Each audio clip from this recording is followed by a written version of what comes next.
Julaibib radhiyallahu anhu, sahabat Nabi itu, saking kecilnya badannya itu sampai diangkat oleh Nabi SAW dengan satu telapak tangan karena kecilnya badannya. Tapi di perang ya Uhud dia bisa membunuh 7 orang kafir.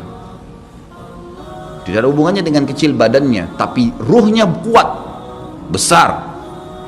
Waktu Nabi SAW balik dari perang Uhud dan terkalahkan oleh orang-orang kafir Quraisy dengan hikmah Allah Subhanahu wa taala, semua sahabat waktu itu mati syahid 70 orang di Uhud, sisa 630 orang bersama Nabi SAW, semuanya terluka, dan minimal luka sahabat waktu itu minimal 7 luka, sabetan pedang, hantaman tombak, sobekan, pokoknya luka semua sahabat. Sampai ada sahabat sudah nggak bisa jalan karena kakinya sobek, punggungnya sobek, dinaikin di kuda, tiba di rumah tinggal dibaringin. Lihat bagaimana para sahabat mengetahui bagaimana hubungannya dengan Allah Subhanahu wa taala dengan ilmu yang sudah tertanam yang Nabi SAW tanamkan dalam hati mereka, bisa mengubah segala sesuatu. Subhanallah, tiba pulang menjelang maghrib ke kota Madinah, istirahatlah para sahabat ini, mereka lagi obatin obat luka mereka. Nabi SAW dapat wahyu menyuruh Nabi SAW dan para sahabat keluar mengejar Quraisy.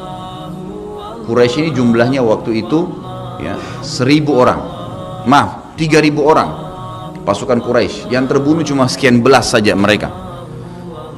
Dan mereka sudah merasa bangga dan pulang ke kota Madinah, pulang meninggalkan Madinah, karena Uhud itu dekat Madinah. Kemudian mereka bangga dengan itu. Keesokan paginya habis sholat subuh kata Nabi SAW, wahai sahabat-sahabatku, Allah Azza wa Jalla memerintahkan kita untuk mengejar Quraisy. Maka pulanglah masing-masing kalian di suku kalian, lalu motivasi siapapun yang ikut kemarin di Uhud, semua, mau sakit, mau enggak, mau luka, mau enggak, tapi ini luka semua nih, minimal punya 7 luka ya. Kita kadang-kadang mungkin kuku kita kecabut aja sudah susah ke masjid, ini sabetan pedang, sobek, rusak semua tubuh mereka. Dikatakan dalam riwayat sampai para sahabat ada yang tidak bisa ngomong karena sudah kesakitan yang luar biasa. Kata Nabi SAW, semua yang ikut di Uhud kemarin keluar lagi, 630 orang semua harus keluar. Bagaimana caranya? Pokoknya ngumpul keluar, perintah Allah. Coba bayangin, kita kadang-kadang habis olahraga saja capek, diajak keluar sama istri atau diajak keluar sama suami, kita sudah nggak mau keluar, capek biasa olahraga, atau mungkin penat, capek duduk di kantor mau istirahat. Ini habis perang, badannya disabet-sabet, diajak berperang lagi nih. Apa yang terjadi teman-teman sekalian?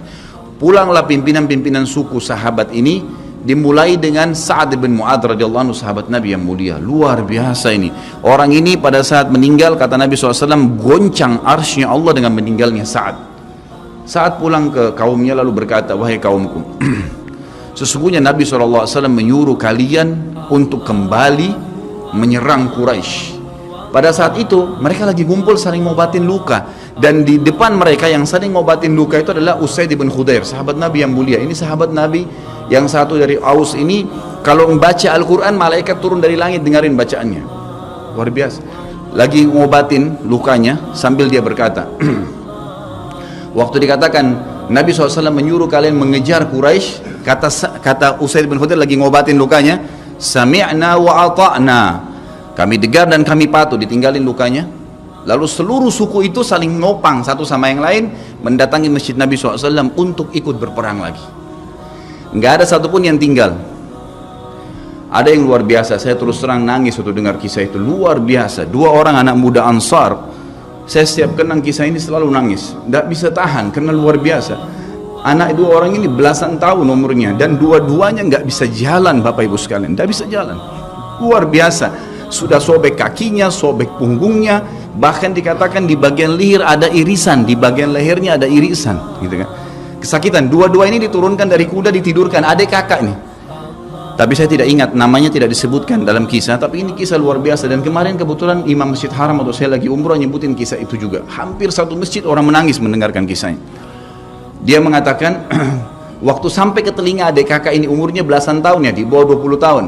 Kalau Nabi SAW memanggil seluruh yang hadir di Uhud untuk kembali berperang. Ini mereka nggak bisa jalan nih. Si kakak bilang sama adiknya, kita nggak bisa tinggal di sini nih. Rasulullah SAW sudah memanggil kita untuk menjawab panggilan Allah. Kata adiknya, bagaimana caranya kita merangkak? Bagaimana caranya kita ke sana? Nggak ada yang bisa nopang. Ini berdua lagi sakit. Mereka cuma tinggal sama ibunya. Lalu berkata si kakak, sekali saya seret kamu, sekali kamu seret saya. Mereka saling seret satu sama yang lain, Bapak Ibu sekalian, sampai di hadapan masjid Nabi SAW.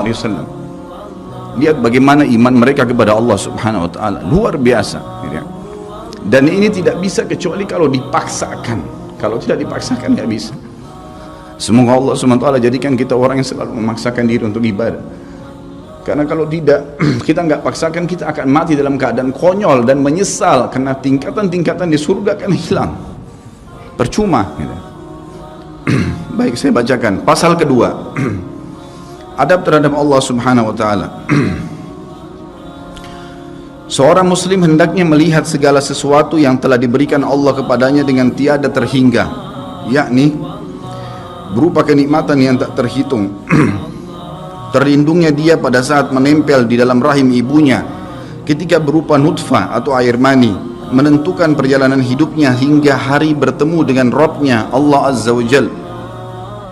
Hendaknya ia bersyukur kepada Allah atas nikmat itu dengan lisannya, yakni memuji dan menyanjung Allah secara semestinya.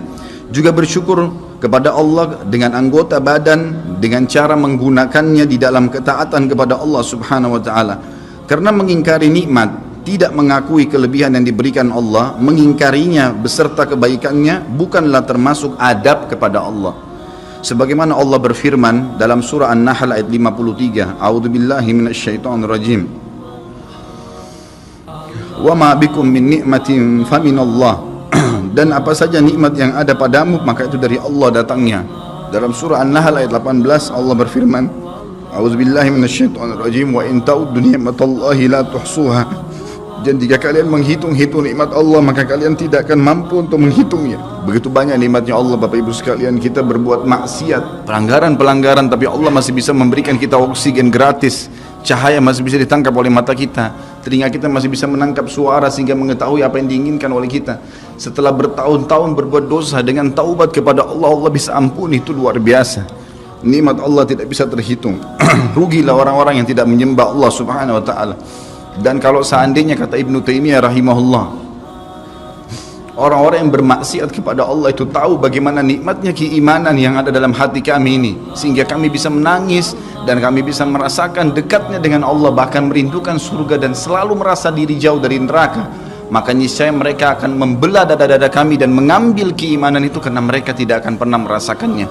Keimanan akan membuat makanan sederhana menjadi mewah, tidur di tempat yang biasa akan menjadi nyaman, bahkan cobaan seberat apapun menjadi kecil buat kita, karena keimanan kepada Allah Subhanahu Wa Taala. Dan itu sebuah nikmat, itu hanya bisa dirasakan kalau kita betul-betul memaksakan diri beribadah kepada Allah Subhanahu Wa Taala.